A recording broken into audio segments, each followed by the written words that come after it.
Olá pessoal, nessa aula vamos continuar falando sobre transformada de Fourier discreta, mas agora focando em dados experimentais, que são finitos em número, em quantidade. Então, só recordando que se nós temos uma função f de t contínua, nós podemos amostrá-la em intervalos ΔT e chamamos essa função amostrada de f tilde de t. E a transformada de Fourier dessa nossa função amostrada é dada por esta expressão. E neste caso, observem que nós temos uma somatória de infinitos termos. Ou seja, como se a minha função amostrada eu tivesse infinitos termos para valores negativos e positivos de t. Onde a minha fk aqui representam então os valores amostrados da minha função original f em intervalos ΔT. E lembrando que a transformada de Fourier da nossa função amostrada, ela nós definimos uma janela chamada de janela de Nyquist, onde hoje a gente tem a transformada de Fourier neste intervalo. Mas fora desse intervalo, a transformada de Fourier é representada por cópias exatamente do que nós vemos neste intervalo. Ou seja, então, se eu descrever a transformada de Fourier no intervalo da janela de Nyquist, eu conheço exatamente como é a minha função fora dela, porque a transformada de Fourier da função amostrada é dada por essas cópias deslocadas no tempo. Então, vamos analisar justamente neste intervalo ômega entre menos ômega-n até mais ômega-n. Justamente ômega-n é a nossa frequência angular de Nyquist. Agora, considerando que dados experimentais são sempre discretos, os mesmos podem ser interpretados como amostras de um processo contínuo subjacente. Ou seja, imaginem que eu estou observando algum sinal, por exemplo, a luminosidade do Sol ao longo do tempo.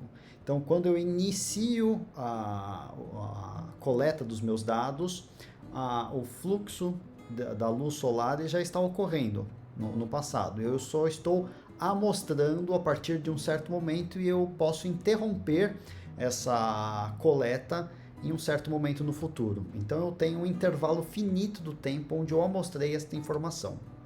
Então, os dados que eu coleto, além de serem discretos, eles são finitos em quantidade. Então eu tenho, além dos pontos serem discretos, eu amostrei um ponto a cada 10 minutos, eu vou coletar num intervalo de tempo também finito. Então eu vou ter um número finito de pontos. Então, o procedimento empregado consiste em definir todas as amostras fora da janela de dados como sendo nulas. Ou seja, o procedimento que vamos adotar aqui para lidar com esses dados é assumir que eu tenho apenas um conjunto de dados no intervalo em que o meu k vai de 0 até um n-1, ou seja, eu tenho apenas n pontos, e fora desse intervalo o meu k vale 0, ou seja, como se eu não tivesse valores fora desse intervalo para valores negativos e quando o k é superior a n. Então, pode-se aplicar a transformada discreta de Fourier como sendo agora uma somatória de números finitos, de termos finitos. Então agora a minha transformada de Fourier vai ser dada então agora como uma somatória de k indo de 0 até n-1. Ou seja, para valores de k menores do que 0 e maiores do que n-1, a minha função é nula, porque eu não tenho esses dados. Então eu estou assumindo que eu tenho apenas os dados que eu coletei. Então a nossa transformada de Fourier discreta é dada por esta somatória. E chamamos ela, então, de transformada de Fourier discreta ou DFT em inglês. Então, usaremos este termo DFT nos slides a seguir, para representar a transformada de Fourier discreta. Então, imaginem que o nosso conjunto de dados originalmente era dado por esta curva, os valores amostrados aqui, indicados em azul, e esses valores, na realidade, eles continuam para valores negativos ou acima deste último ponto que eu coletei. Mas vamos assumir agora que o meu conjunto de dados é limitado a esses n pontos, de 0 até n-1. Então, apesar de FK ser discreta no tempo, a sua transformada de Fourier ela é contínua dentro da janela de Nyquist. Eu vou retornar aqui para isso ficar evidente. Observem que a transformada de Fourier, dada por esta expressão, ela é contínua em ômega, ou seja, as frequências que eu obtenho aqui, eu vou obter uma curva contínua que vai representar a minha transformada de Fourier. Ou seja, apesar de eu estar calculando a transformada de Fourier de uma função amostrada, que eu tenho um número discreto de valores, a minha transformada de Fourier dessa função amostrada, ela é contínua em ômega. Como nós vemos aqui, nós temos uma somatória de exponenciais complexas, onde esses ômegas eles variam continuamente. Então, assim eu tenho infinitos valores da minha transformada de Fourier da função amostrada no intervalo de menos a frequência angular de Nyquist a mais a frequência angular de Nyquist. Então, na verdade, para eu descrever apropriadamente a transformada de Fourier dos meus dados experimentais discretos, eu precisaria de infinitos pontos no meu intervalo da janela de Nyquist. E para conhecer a transformada de Fourier discreta, então nós teríamos que calcular todos esses ômegas dentro da janela de Nyquist. E como fazer isso computacionalmente? No entanto, a gente pode mostrar que é possível obter toda a informação sobre a transformada de Fourier com base em um conjunto discreto e finito dos ômegas, das frequências. Então, para isso, vamos assumir que, aqui é só uma ilustração do que eu estou falando, que vamos mostrar que eu não preciso ter todos os pontos neste intervalo para que eu descreva apropriadamente a transformada de Fourier dos nossos dados amostrados. Basta eu ter em alguns pontos específicos, eu consigo reconstruir a transformada de Fourier em todo o intervalo. Então, para isso, estamos aqui apresentando novamente a transformada de Fourier dos nossos dados discretos e finitos. Observem que agora a nossa somatória vai de 0 até n-1. E nós podemos reescrever este e elevado a menos i ômega delta t como sendo um número complexo z. Então, eu posso reescrever esta somatória como sendo esta expressão aqui. Então, a transformada de Fourier da nossa função amostrada é dado por ΔT sobre raiz de 2π, somatória de k indo de 0 até n-1 das nossas amostras, fk, vezes esse número complexo z elevado a k, que é este k que aparece aqui. Então, z elevado aqui faltou um k. Então, z elevado a k é igual a e elevado a menos i ômega k delta t. Assim, a nossa transformada de Fourier discreta é um polinômio de grau n-1 em z. Então, é um polinômio que nós temos. Como se para k igual a 0, nós teríamos z elevado a 0, temos 1. Para k igual a 1, nós temos z elevado a 1, que é esse termo aqui.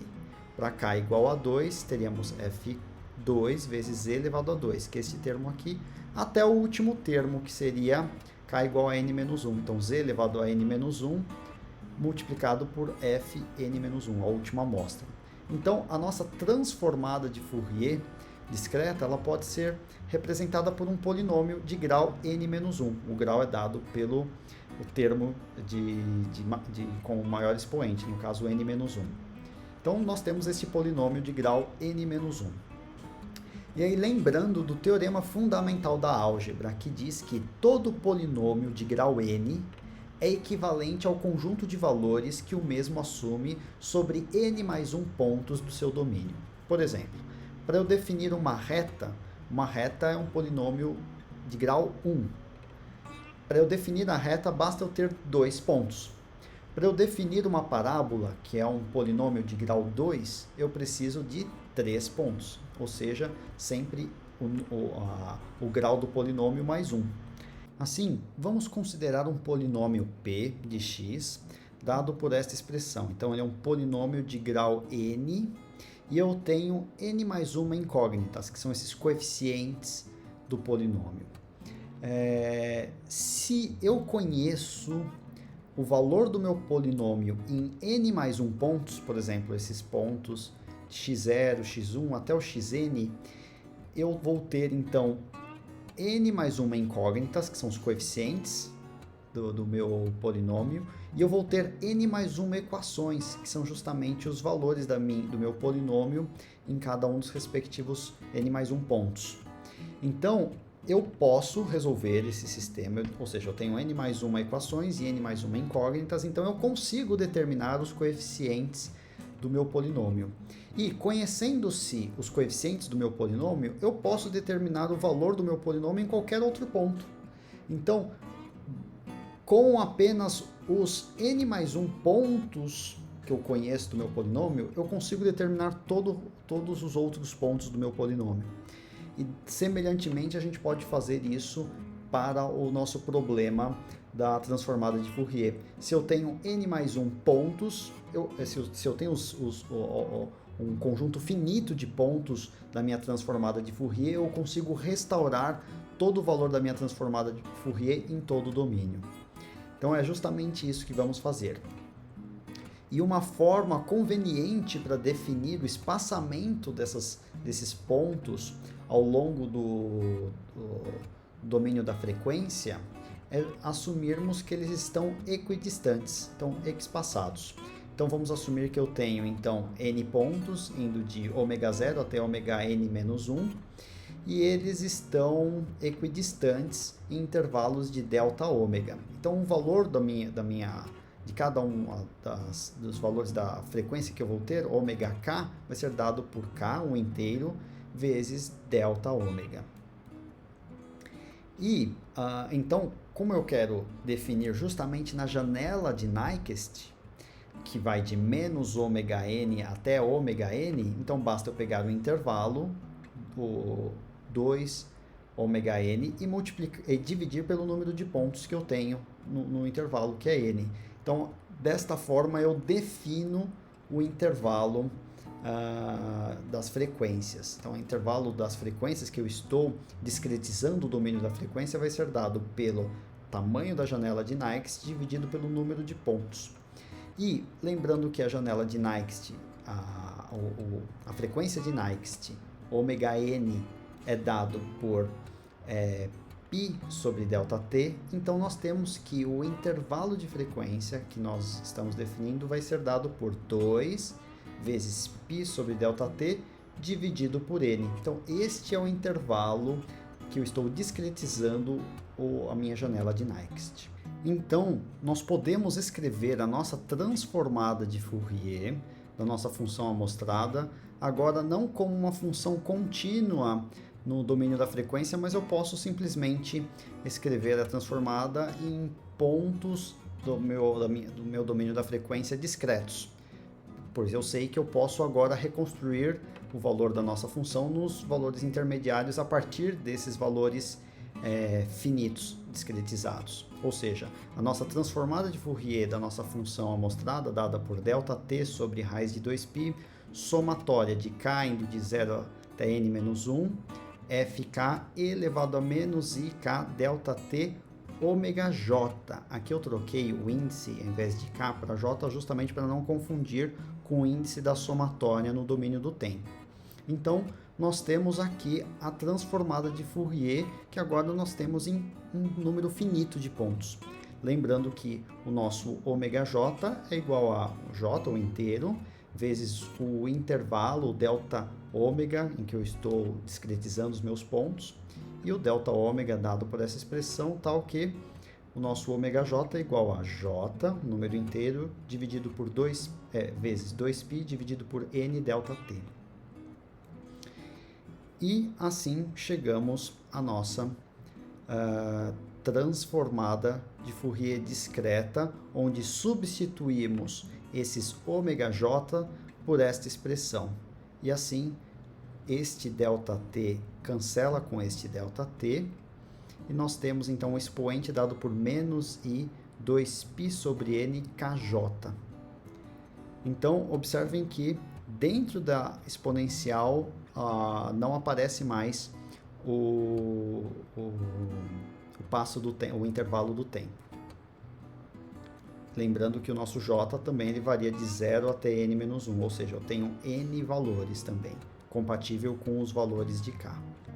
Então, o mesmo número de pontos que eu tinha da minha função amostrada no domínio do tempo, eu vou ter o mesmo número de pontos quando eu calculo a transformada de Fourier.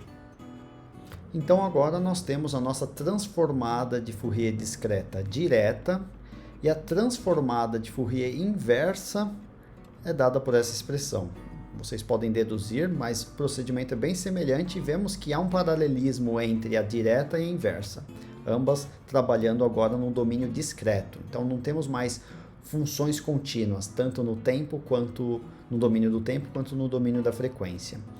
Um paralelismo que nós vemos, a mesma somatória, aqui nós vemos a função no domínio do tempo, aqui no domínio da frequência, uma diferença, aqui é sinal de menos, aqui é sinal de mais, e no lugar do ΔT aparece o ΔΩ.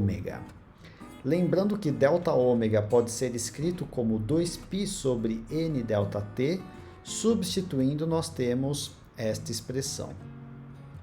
Então, nós temos as duas expressões, a transformada direta e a inversa.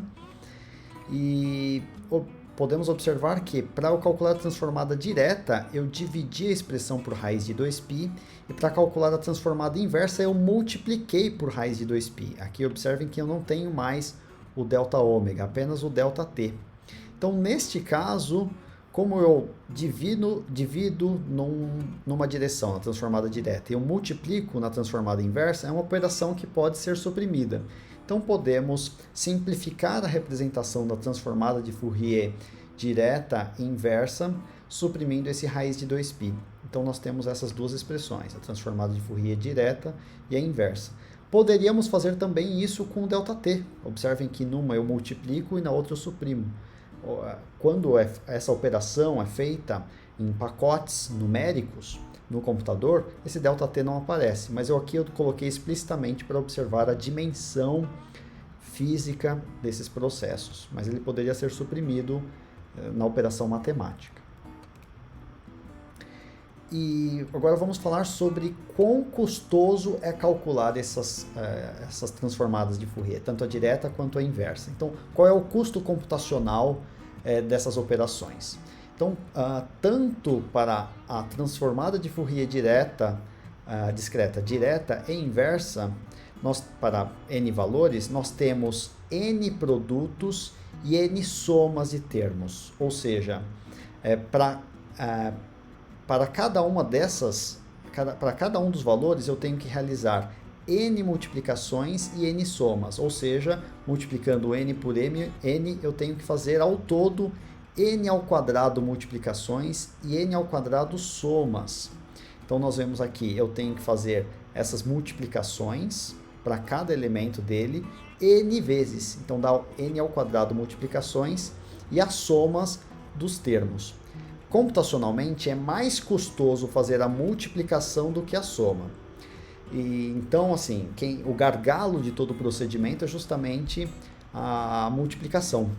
Então, nós chamamos este aqui como um problema de complexidade de ordem n quadrado. Ou seja, se o meu problema ele cresce com n, ou seja, se eu tinha n pontos, o número de operações de multiplicação que eu devo fazer é n ao quadrado. Então, o número de operações ele cresce com o quadrado do tamanho do meu problema. Então, isso diz o grau de complexidade para executar esta operação. O que isso significa em termos computacionais? Se eu pegar um processador da Intel de clock de 3 GHz, se eu tenho um problema de um conjunto de dados contendo 1000 pontos, eu tenho que realizar, então, n ao quadrado operações de multiplicação. Então, 10 à sexta, 1 milhão de operações. Isso no computador ele faz em um tempo da ordem de 0,01 segundos. Então, é muito rápido, praticamente instantaneamente. A gente executa a operação, o computador já faz para a gente. Agora, ao invés de eu ter 1000 pontos, eu tenho 1 milhão de pontos. Agora, o número de operações será 10 a 12 operações. E neste mesmo processador, agora eu vou levar 10 a quarta segundos, ou seja, algumas horas para executar essa operação. Isto mostra como que, se eu tenho um problema que ele cresce, a complexidade dele cresce com o quadrado do número de valores, de dados que eu tenho, ele rapidamente fica custoso computacionalmente com o aumento do número de pontos. E uma estratégia para resolver este problema é o uso da transformada de Fourier rápida. Transformada rápida de Fourier, ou Fast Fourier Transform, FFT. E é um algoritmo para o cálculo otimizado da transformada de Fourier discreta, explorando simetrias no termo complexo, este termo aqui. Então, para entender como funciona a FFT, se eu tenho n, se o n do número de pontos que eu tenho é um número composto, ou seja, ele não é primo, ou seja, eu consigo escrever como produto de dois números inteiros, então é possível calcular essa transformada de Fourier discreta desses n dados como sendo m transformadas de Fourier de L dados, ou seja, eu quebro o meu domínio, o número de pontos, em grupos menores e eu consigo calcular a transformada de Fourier de cada um desses grupos e depois eu combino esses resultados para obter a transformada de Fourier dos n pontos originais. Então, só por um exemplo, se eu tenho 1000 pontos, eu poderia dividir esse meu problema em 40 vezes 25, ou seja, se uma DFT normal, trabalhando diretamente nos 1000 pontos, eu teria que fazer 10 a sexta operações. Se eu quebro em 40 transformadas de Fourier de dados com apenas 25 pontos, eu tenho agora o número de operações que eu devo realizar é da ordem de 40 vezes 25 ao quadrado, que é 25.000 operações, que é muito menor do que o número original de operações que eu deveria fazer.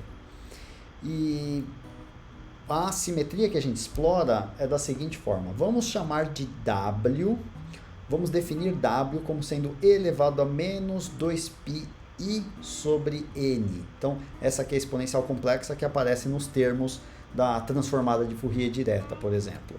Então, a nossa transformada de Fourier é dada por essa expressão e vamos desmembrar essa transformada de Fourier, em que eu estou somando j indo de 0 até n-1, em duas somatórias. Uma em que eu vou percorrer os números ímpares e outra em que eu vou percorrer os números pares. Então, agora eu reescrevi esta somatória como duas somatórias. Uma em que o j aqui ele vai de 0 até n sobre 2 menos 1. E o j aqui, observem que ele vai aparecer multiplicado com 2. Então, esta aqui é a somatória que eu estou percorrendo os números pares.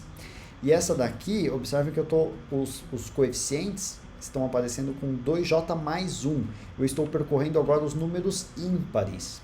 De tal forma que essas duas somatórias estão fazendo exatamente esta operação. Só que essa aqui percorrendo os números pares e essa aqui os números ímpares. E observem que aqui nessa exponencial eu tenho elevado a menos 2πi vezes 2j, k dividido por n, e eu tenho elevado a menos 2πi vezes 1k sobre n. Agora observem que este termo aqui, vezes 1k sobre n, é justamente este nosso w elevado a k. Então eu deixei ele em evidência, porque ele não depende de j, então eu consegui deixá-lo fora da somatória. Então, neste caso agora, nós temos duas transformadas de Fourier. Observem que isso aqui é uma transformada de Fourier agora da metade dos pontos originais. Agora, eu tenho, ao invés de eu ter n pontos nessa somatória, eu tenho duas somatórias com n sobre 2 pontos. Então, agora eu consigo calcular a transformada de Fourier original dos meus n pontos como essa soma da transformada de Fourier de dois conjuntos com apenas a metade dos pontos originais. E eu posso fazer esta operação recursivamente. Observem, imaginem que meus pontos originais, eu tenha 8 pontos, então F1, F2, F3 até o F8, e eu quero calcular a minha transformada de Fourier agora para esses 8 pontos. Então eu posso separar o meu conjunto de dados entre ímpares e pares. E assim agora eu vou calcular duas transformadas de Fourier agora com a metade do número de pontos originais. E eu posso agora aplicar esse mesmo conceito em cada uma dessas transformadas. Eu divido elas em pares e ímpares e eu calculo agora duas transformadas de Fourier para cada conjunto com apenas 2 pontos. E eu posso dividir isso novamente e calculo a transformada de Fourier para apenas um ponto. Deste modo, eu simplifico muito o número de operações, e o número de operações que eu tenho que fazer é justamente proporcional ao número de pontos que eu tinha originalmente, vezes o número de níveis em que eu quebrei a minha transformada de Fourier. Como eu tinha 8 pontos nos meus dados originais, o número de níveis que eu vou ter quando eu vou desmembrando é justamente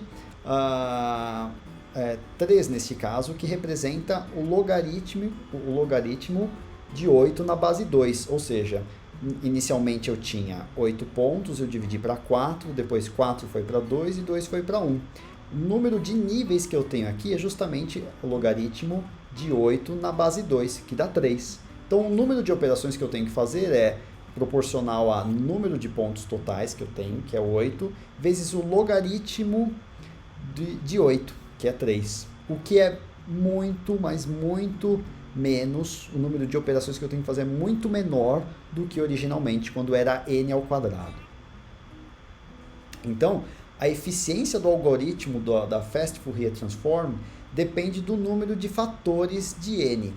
E a eficiência máxima é obtida quando o n é uma potência de 2, ou seja, se eu tenho um conjunto de dados em que eu posso escrever um número de pontos como sendo 2 elevado a p.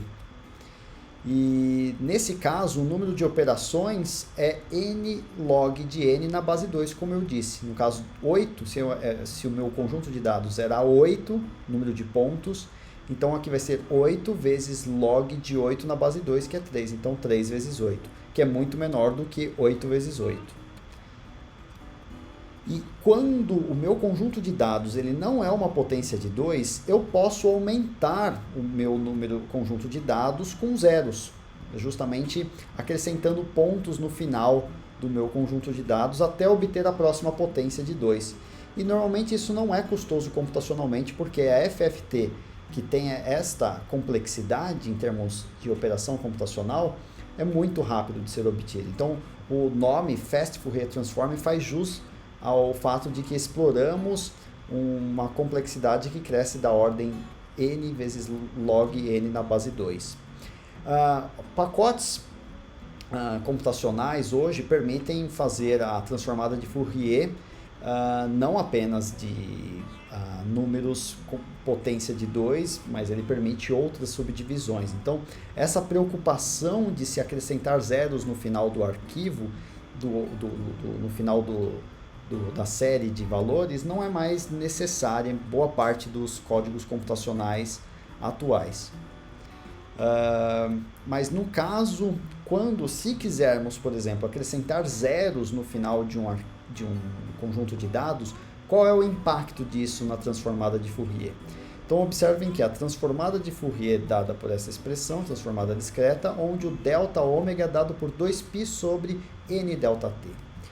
Quando modificamos o nosso dado original, ao invés de eu ter um n, eu tenho um n', que é exatamente igual ao número original de dados que eu tinha, mais zeros acrescentados no final do meu vetor, o que acontece é que eu tenho exatamente a transformada de Fourier original, só que eu estou somando mais alguns elementos, indo do n até o n', faltou colocar um n' aqui, menos 1.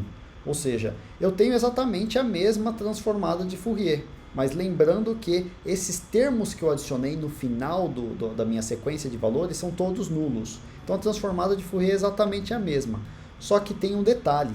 Neste caso, quando eu acrescento zeros no final do meu vetor, eu vou obter agora um novo espaçamento, uma nova discretização no meu domínio da frequência. Agora eu não tenho mais o mesmo delta ômega dado por 2π sobre n delta t. Agora eu tenho esse delta ômega' dado por 2π sobre n', que é um N' maior do que N, dividido por ΔT. Então, neste caso, a discretização vai ficar mais refinada no meu domínio da frequência. Então, neste caso, esse intervalo de discretização é menor do que a discretização original. Então, incluir zeros faz com que o espaçamento na janela de Nyquist seja menor.